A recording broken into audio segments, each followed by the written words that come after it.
আসসালামু আলাইকুম রহমতুল্লাহি ওবারাকাতুহ। খুবই গুরুত্বপূর্ণ একটি বিষয় নিয়ে আমরা আলাপ করব ইনশাল্লাহ। গুরুত্বপূর্ণ বিষয়টি হচ্ছে যে আংটি, হ্যাঁ? আমরা নানান কারণে, নানান চিন্তায় অনেকে নানান ধরনের, নানান ডিজাইনের আমরা এই যে হাতের আংটি আমরা পরিধান করে থাকি। মূলত এটা নিয়ে আমি আরেকটা ভিডিও করেছিলাম। আংটি পরতে হবে আপনাকে কোনো নিয়ত ছাড়াই। নিয়ত বলতে অনেকে আ নিয়ত করেন যে আংটি পরলে আমার বিপদ-আপদ মুক্ত থাকবো, ব্যবসায় উন্নতি হবে, মন মানসিকতা ভালো থাকবে। এই চিন্তা ভাবনায় যদি কেউ আংটি পরিধান করে, সেগুলি হবে সম্পূর্ণ শিরক। হ্যাঁ? এইটা কোনো মতেই জায়েজ হবে না। হ্যাঁ? কেউ যদি এই চিন্তা ভাবনায়, কারণ ইন্নামাল আমালু বিন্নিয়াত, আপনি কি নিয়ত করছেন, আমি কি নিয়তে আংটিটা হাতে ধারণ করছি, এটার উপরেই কিন্তু সমস্ত কিছু নির্ভর করছে। আমরা আকিক পাথরের আংটি পরিধান করে থাকি। সেটি আমাদের প্রিয় নবীজি রাসূল করিম সাল্লাল্লাহু আলাইহি সাল্লাম আকিক পাথর, ইয়ামেনে আকিক বা সলেমানে আকিক পরিধান করতেন। তো ওই হিসাবে আমরা পরিধান করি সুন্নত। ওই আকিক পাথরও নবীজি কোনো নিয়ত করে পড়তেন না। জাস্ট এমনিই পুরুষরা রূপা পড়তে পারে, স্বর্ণ পড়তে পারবে না, স্বর্ণ হারাম। রূপা দিয়ে আপনি চাইলে আকিক পাথর বা অন্য পাথর, এটা অলংকার হিসাবে জাস্ট একটা অর্নামেন্টস, আমরা পুরুষরা যেমন ঘড়ি ব্যবহার করি, তেমনি আংটি ব্যবহার করি। তো আজকে আমি যেই বিষয়টি নিয়ে আলাপ করব, আমার হাতে আরেকটি চমৎকার একটি আংটি দেখতে পাচ্ছেন। এটিতে অনেক কিছু লেখা আছে, হ্যাঁ? আয়াতুল কুরসি লেখা, তারপরে কলেমা লা ইলাহা ইল্লাল্লাহু মুহাম্মাদুর রাসূলুল্লাহ, তারপরে আল্লাহু লেখা। আরো এটার ভিতরে লেয়ারে অনেক কিছু আছে।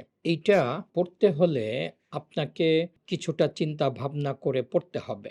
কারণ যেখানে কোরআনের পুরা আয়াত লেখা আছে, হ্যাঁ? সম্পূর্ণ আয়াত লেখা আছে। এরকম যদি কোনো জিনিস থাকে, সেটা কাগজ হোক বা স্টিলের কিছু হোক বা ওয়ালের শোপিস হোক, যেখানে আয়াতুল কুরসি বা অন্যান্য সূরা লেখা, ওই সূরাটা আমি অজু ছাড়া পড়তে পারবো, দেখতে পারবো, কিন্তু টাচ করতে পারবো না। যখন আমি এরকম করে পরিধান করব, তখন অবশ্যই আমার অজু থাকতে হবে বা আপনাদের অজু থাকতে হবে। এইটা পড়তে পারেন যে আল্লাহ পাকের কালাম, আল্লাহর নাম, মোহাম্মদ সাল্লাল্লাহু আলাইহি সাল্লামের নাম, তারপরে কলেমা, সর্বোপরি খুবই গুরুত্বপূর্ণ একটা আয়াত, আয়াতুল কুরসি। তো ওই হিসাবে পড়তে পারেন। এটা তো গেল একটা, আপনাকে অজু সহ পড়তে হবে। আরটা হলো, এইটা পরিধান করে আপনি ওয়াশরুমে যেতে পারবেন না বা টয়লেটে যেতে পারবেন না, হ্যাঁ? অর্থাৎ এমনকি আপনি নাপাক অবস্থায়ও এটা পরা যাবে না। যে আপনি নাপাক, গোসল ফরজ হয়েছে কিন্তু অজু করেই আপনি এটা পড়ছেন, তাহলেও কিন্তু এটা পরিধান করা যাবে না। অর্থাৎ একটি কোরআনের আয়াত বা সম্পূর্ণ কোরআন সূরাকে আপনি যেইভাবে মর্যাদা দিবেন, সেই মর্যাদা দিয়েই এই চমৎকার আংটিটা আপনাকে আমাকে পরিধান করতে হবে। হ্যাঁ? এটা হচ্ছে আমার আজকের এই ভিডিওর মূল কথা। যদি আপনি এটা মেইনটেইন করতে পারেন, তারপরে আমরা অনেক সময় দেখি মহিলাদের গলার লকেটে আয়াতুল কুরসি লেখা থাকে বা তিনকুল সূরা লেখা থাকে। সেইটাও পরিধান করতে একই আপনাকে নিয়মকানুন মানতে হবে। অর্থাৎ অজু ছাড়া আপনি সেই লকেট পড়তে পারবেন না, আ ধরতে পারবেন না, ওয়াশরুমে যেতে পারবেন না। এই জিনিসগুলি আপনাকে একটু মেইনটেইন করতে হবে। এটা আংটি হোক, গলার লকেট হোক, তারপরে আমি অনেক সময় দেখেছি যে হাতের ব্রেসলেট, হ্যাঁ? সিলভার কালারের খুবই চমৎকার, এরকম হাতে ঘড়ির মতো আমরা দেখি। সেইখানেও তিনকুল সূরা বা সূরা ফাতিহা বা আয়াতুল কুরসি বা অন্যান্য আয়াত অনেক ছেলেমেয়েরা পড়ে দেখি। সেই ক্ষেত্রেও আপনাকে এই অজু করার বিধান আপনাকে মানতে হবে, হ্যাঁ? এটা কিন্তু হেলাফেলার জিনিস নয়, এবং সেটা পরেও আপনি ওয়াশরুমে যেতে পারবেন না।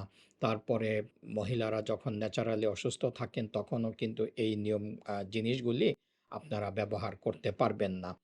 তো মোটামুটি আশা করি আপনারা ধারণা পেয়েছেন আমার এই ভিডিও থেকে। এই সমস্ত আংটিগুলি আমরা পরিধান করতে হলে এই সতর্কতা অবলম্বন করতে হবে। তো অনেকেই হয়তো জিজ্ঞাসা করবেন যে, "ভাই, এই আংটি আপনি কোথায় পেয়েছেন বা কিভাবে পেয়েছেন?"